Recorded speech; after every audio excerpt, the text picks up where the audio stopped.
नमस्कार दोस्तों, आपका हमारे चैनल में हार्दिक स्वागत है।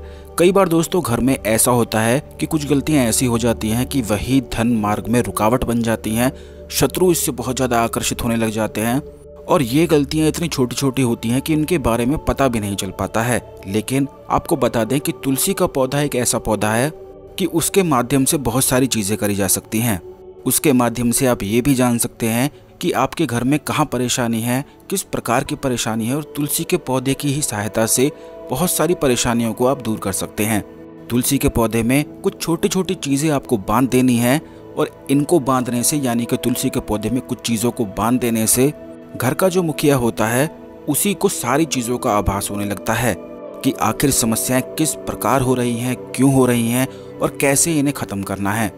तो इस वीडियो को बिल्कुल ध्यान से सुनें। इस वीडियो में बहुत सारी जानकारी के बारे में हम आपको बताएंगे जो गलतियां जाने अनजाने में ही हमारे ही घर में हो जाती हैं और उन्हीं की वजह से घर में धन की ब्लॉकेज हो जाती है, शत्रु परेशान करते हैं, बुरी नज़र बहुत ज़्यादा होने लग जाती है, घर के लोग बीमार होने पड़ जाते हैं और फिजूल खर्च बहुत ज़्यादा बढ़ने लग जाता है। तो ये सारी समस्याएँ क्यों होती हैं इस वीडियो में आप ज़रूर जान लें। सबसे पहले वीडियो को लाइक करके कमेंट बॉक्स में ओम नमः शिवाय, हर हर महादेव अवश्य ही लिख दें, जिससे भगवान शिव की कृपा आप पर हमेशा बनी रहे। अब दोस्तों आपको ये बता दें कि तुलसी का पौधा एक ऐसा पौधा है जो हर एक घर में हिंदू धर्म में लगाया जाता है। ऐसा कोई भी घर नहीं होता है जहाँ पर तुलसी का पौधा ना हो। अगर किसी के घर में तुलसी का पौधा नहीं भी होता है तो उसी व्यक्ति को स्वयं यूँ लगने लग जाता है कि जैसे उसके घर में कुछ ना कुछ कमी सी है। और आखिर हो भी क्यों ना, क्योंकि ये माता लक्ष्मी का स्वरूप ही तो माना जाता है। स्वयं भगवान विष्णु ने तुलसी के पौधे को माता लक्ष्मी कहकर पूजन किया है और यही एक ऐसा पौधा है जो घर के सारे हाल को बिल्कुल जानता है और अपने आप को दर्शाता भी है। सारी चीज़ें यह बताता है, लेकिन लोगों को जानकारी नहीं होती है, इसीलिए इन चीज़ों को समझ नहीं पाते हैं। तुलसी का पौधा घर में लगाना जितना जरूरी है उससे भी ज़्यादा जरूरी ये है कि तुलसी लगाने के नियम पता होना बेहद आवश्यक है। क्योंकि अगर तुलसी लगाने के नियम ही नहीं पता है तो ये समझ लीजिए कि आपको फायदे की जगह इसका नुकसान भी उठाना पड़ सकता है। और बस यही वजह होती है कि नकारात्मक ऊर्जाएं घर में घुस जाती हैं। फिर मनोकामना पूर्ण होना तो दूर की बात है, धन के मार्ग में भी रुकावट आती है, आर्थिक संकट हो जाते हैं, कर्ज घेर लेता है। तो ये नियम आप अवश्य ध्यान रखें। सबसे पहला नियम तो ये है कि जहाँ भी आप तुलसी का पौधा लगाते हैं वहाँ पर यह ध्यान रखा करें कि वहाँ पर कोई थूके नहीं, कोई चप्पल आदि लेकर ना जाए, जूते आदि लेकर ना जाए, क्योंकि यह माता लक्ष्मी का स्वरूप होता है और जिस प्रकार का तुलसी का पौधा होता है उसी प्रकार की बरकत उस घर में होती है। यानी कि अगर आपका तुलसी का पौधा बेकार है, सूखता है, आप उसे सुखा देते हैं, उसकी कोई कदर ही नहीं करते हैं, तो ये समझ लीजिए कि आप स्वयं माता लक्ष्मी का निरादर कर रहे हैं। तो इस बात को ध्यान रखना बेहद आवश्यक है। जहाँ भी आप रखते हैं वहाँ पर जूते, चप्पल, थूकना आदि बिल्कुल मना है। वहाँ पर कोई भी ना करे इस प्रकार की चीज़ों को। रविवार को, एकादशी के दिन बिल्कुल भी तुलसी को ना छुआ करें, क्योंकि उन दिनों पर स्वयं तुलसी माता भी व्रत रखती हैं और उन दिनों पर अगर आप छेड़ते हैं जैसे कि एकादशी पर, रविवार पर, तो इससे घोर पाप लगता है। इससे तुरंत पितृ दोष पकड़ लेता है, तुरंत राहु केतु खराब हो जाता है और आप अपना राहु केतु बिल्कुल भी खराब ना करें। इसलिए इन नियम को बिल्कुल अच्छी तरह से सुन लें। तीसरी चीज़ ये है कि कई बार ऐसा होता है कि लोग अपने घर में बालकनी में तुलसी का पौधा लगाते हैं और वहीं पर तुलसी के पौधों के साथ कपड़े भी सुखा देते हैं। ऐसा करने से भी घोर पाप लगता है और इससे काल सर्प दोष घर के लोगों को लग जाता है, जिसके कारण से ये नुकसान होता है कि जो लोग नौकरी कर रहे होते हैं उनकी नौकरी पर खतरा मंडराता रहता है। कर्ज की समस्या अगर घर में किसी व्यक्ति को होती है तो उसका कर्ज बिल्कुल भी चूक नहीं पाता है। और होगा भी कैसे जब लक्ष्मी माता का इतना अनादर होता है, तो उस घर में आखिर बरकत हो कैसे सकती है। तो आप ये बात ध्यान रखा करें कि तुलसी का पौधा जहाँ भी आप लगाते हैं, जहाँ भी आपने लगाया है, वहाँ पर बिल्कुल भी कपड़े ना सुखाया करें, क्योंकि कपड़ों के जो कपड़े आप इस्तेमाल करते हैं उन्हीं का गंदा पानी तुलसी माता के ऊपर जाता है, जिससे घोर पाप लगता है। तुलसी का जो पौधा है ये बिल्कुल पूजनीय पौधा है। इसे माता लक्ष्मी समझकर ही आप इसका आदर किया करें और खुद करके देखें। जब आप इसका आदर करते हैं तो खुद ही जीवन में इतनी बरकत होने लग जाती है और इतनी खुशियाँ आने लग जाती हैं कि सारी समस्याएं ही खत्म हो जाती हैं। अब दोस्तों ये भी बात आप जान लें कि जो तुलसी के पत्ते सूख जाते हैं, नीचे गिर जाते हैं, उन पत्तों को उठाकर आप नाली में, कचरे में, कूड़ेदान में बिल्कुल भी ना फेंका करें, कहीं भी ना फेंका करें, बल्कि तुलसी के पौधे में ही, मिट्टी में इन्हें दबा दिया करें। ऐसा करने से फायदा ये होता है कि तुलसी के पौधे को एक प्राकृतिक खाद प्राप्त होती है, जिससे तुलसी का पौधा और भी हरा भरा हो जाता है, फूलता है, भरता है। और जैसे ही हरा भरा ये हो जाता है, घना हो जाता है, तो उस घर में बरकत बहुत ज़्यादा बनने लग जाती है। तुलसी का पौधा जब भी घर में सूखता है तो ये कुछ ना कुछ संकेत अवश्य ही देता है। तुलसी का सूखना शास्त्रों में बहुत ज़्यादा गलत बताया गया है, इसलिए आप इस बात का ध्यान रखा करें कि रोजाना तुलसी की देखभाल अवश्य ही किया करें। तुलसी का जो पौधा होता है उसके जो बीज होते हैं उनसे भी नए नए पौधे उगाते रहा करें। तुलसी का पौधा जब भी सूखता है तो ये अकाल मृत्यु की सूचना देता है, घोर संकट की सूचना देता है और बहुत ज़्यादा दुख की, दुर्भाग्य की सूचना देता है। तो इस बात का आप बेहद ध्यान रखा करें कि रोज सुबह उठकर तुलसी में नियमित पानी डाला करें और कभी भी इस पौधे को सूखने बिल्कुल भी ना दिया करें, क्योंकि यह अगर पौधा सूखता है तो ये समझ लीजिए कि घर की बरकत सूख जाती है। और ये पौधा अगर सूखता भी है, आपको लगता है कि अब सूखने ही वाला है, बिल्कुल नेचुरल अगर आपको लगता है तो उस पौधे के बीज से नए पौधे भी आप लगा दिया करें। जब आप तुलसी का पौधा लगाते हैं तो इस बात का भी ध्यान रखा करें कि जो केमिकल वाले खाद हैं, केमिकल वाली जो चीज़ें होती हैं जो पेड़ पौधों में डाली जाती हैं उन्हें हरा भरा करने के लिए, तो उन चीज़ों का इस्तेमाल तुलसी माता में बिल्कुल भी आपको नहीं करना है। बल्कि जो गोबर की खाद होती है उस गोबर की खाद का इस्तेमाल आपको करना है, क्योंकि ये पौधों के लिए काफ़ी ज़्यादा अच्छी होती है। इससे पौधे हरे भरे रहते हैं और बिल्कुल नहीं सूखते हैं। तो गोबर की खाद का इस्तेमाल किया जा सकता है।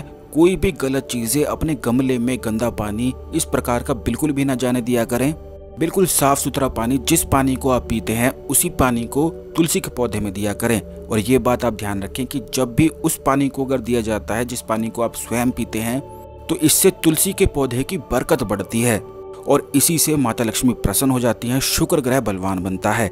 खास करके जिन लोगों के जीवन में शादी के बाद बहुत ज़्यादा लड़ाई झगड़े, बहुत ज़्यादा ट्रेजेडी हो जाती है, कुछ ना कुछ बहुत ज़्यादा मुसीबत आती रहती है, तो उनको इस बात का बेहद ही ये ध्यान रखना है कि तुलसी के पौधे के पास कभी भी एक सूखा दिया बिल्कुल भी ना छोड़ा करें। जैसे कि जब आप दिया जलाते हैं तो वहाँ पर दिया बुझ जाता है तो आप उसे उठा लिया करें। तुलसी के पास बुझा हुआ दिया रखने से अनादर तुलसी माता का होता है और इससे लक्ष्मी माता रुष्ट हो जाती हैं और शुक्र ग्रह खराब हो जाता है और तुरंत चंद्र ग्रह के जो दुष्प्रभाव हैं वो उन घर के लोगों को मिलने लग जाते हैं।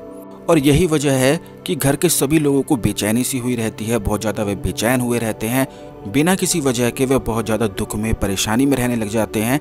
तो इन चीज़ों को अवश्य ध्यान रखा करें। सूखा दिया तो बिल्कुल भी ना रखा करें, गंदे कपड़े वहाँ पे ना छोड़ा करें, जूते चप्पल ना छोड़ा करें।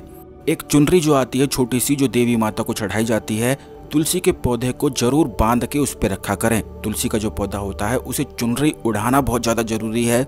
जिस प्रकार के नए नए कपड़े आप नए नए महंगे महंगे शोरूम से खरीदते हैं, अपने लिए खरीदते हैं और लोगों को दिखाने के लिए खरीदते हैं, तो थोड़ा सा दिखावा तुलसी माता के लिए भी अवश्य किया करें, क्योंकि ये छोटा सा दिखावा आपको बहुत ज़्यादा अपार सफलता प्राप्त करवा सकता है।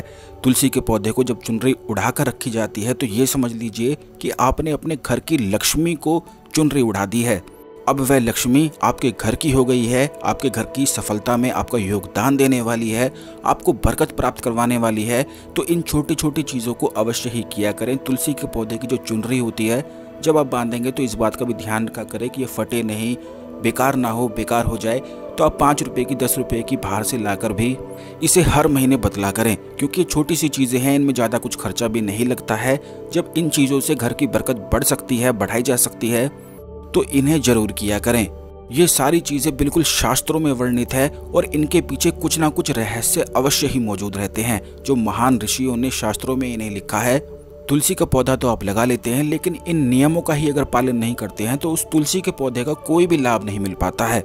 ये बात आप ध्यान रखा करें कि तुलसी का जो पौधा है वह बिल्कुल अधूरा है शालिग्राम के बिना। शालिग्राम भगवान विष्णु का स्वरूप माना जाता है। जिस घर में तुलसी के पौधे के साथ शालिग्राम ना हो तो वहाँ यह पौधा कोई भी लाभ नहीं पहुंचाता है। फिजूल खर्च वहां पर बना रहता है, कर्ज की समस्याएं बनी रहती है, आर्थिक संकट बना रहता है। तुलसी के पौधे में शालिग्राम रखकर वहां पर शालिग्राम के ऊपर 2-3 पत्ते, 5 पत्ते रोज चढ़ाया करें और इन पत्तों का सेवन अपने खाने में मिलाकर किया करें। ऐसा करने से भगवान विष्णु के साथ साथ माता लक्ष्मी का आशीर्वाद प्राप्त होता है। जिन लोगों की शादी नहीं हो पा रही है उनकी शादी के योग बनते हैं। शादी के बाद जो लड़ाई झगड़े होते हैं वह लड़ाई झगड़ा समाप्त होता है, गृह कलेश समाप्त होता है। जिन लोगों को गुस्सा बहुत ज़्यादा अधिक आता है, बहुत ज़्यादा बेचैन हो जाते हैं, तो उन लोगों को गुस्सा कम आने लग जाता है। तुलसी के पौधे के जो पत्ते होते हैं इसके तो लाभ ही अनेक हैं। केवल अध्यात्म में नहीं बल्कि स्वास्थ्य में भी इसके इतने ज़्यादा अधिक लाभ हैं कि सर्दी, जुकाम, खांसी, इम्यूनिटी को बूस्ट करने के लिए सब चीज़ों के लिए इस्तेमाल किया जाता है। जब आपको खांसी हो जाए, जब आपका गला सूखे, जब आपको जुकाम हो जाए, आपके सर में दर्द हो, आपको बेचैनी लगे, तो ये देख लीजिए कि तुलसी के 5 पत्ते तोड़कर आपको बिना चबाए खा लेने हैं। ऐसा करने से सारा तनाव बिल्कुल दूर हो जाता है और इस चीज़ को खुद करके देखें। जब भी आप शालिग्राम तुलसी के पौधे में रखते हैं तो इस बात का भी ये ध्यान रखा करें कि एक धागा शालिग्राम पर बांध दिया करें अपनी मनोकामना बोलते हुए। एक धागा अपने तुलसी के पौधे पर बांध दिया करें अपनी मनोकामना बोलते हुए। और ये कार्य किसी भी एकादशी पर, किसी भी महत्वपूर्ण जो त्योहार आते हैं, सूर्य ग्रहण आता है, चंद्र ग्रहण आता है, शिवरात्रि आती है, एकादशी, होली, दिवाली, दशहरा ये आते हैं, तो अपनी मनोकामना बोलते हुए एक धागा तुलसी के पौधे पर आप बस बांध दिया करें। 41 दिन बाद इसे खोलकर बहती नदी में प्रवाहित करने से मनोकामनाएं शीघ्र अतिशीघ्र पूरी होती हैं। इस खास वीडियो को दूसरे लोगों के साथ भी अवश्य शेयर कर दें जिससे सभी लोग इस जानकारी का लाभ उठा सकें। जब आप शेयर करते हैं तो दूसरे लोगों की मदद होती है और आपके भी गुण कर्मास बढ़ते हैं। इससे आपको सफलताएं मिलती हैं और सुख समृद्धि आपके जीवन में बढ़ती है। चैनल को सब्सक्राइब करके भी अवश्य रखें जिससे इसी प्रकार की खास वीडियो आपको हमेशा समय पर मिलती रहा करें। धन्यवाद दोस्तों। ओम नमः शिवाय। हर हर महादेव।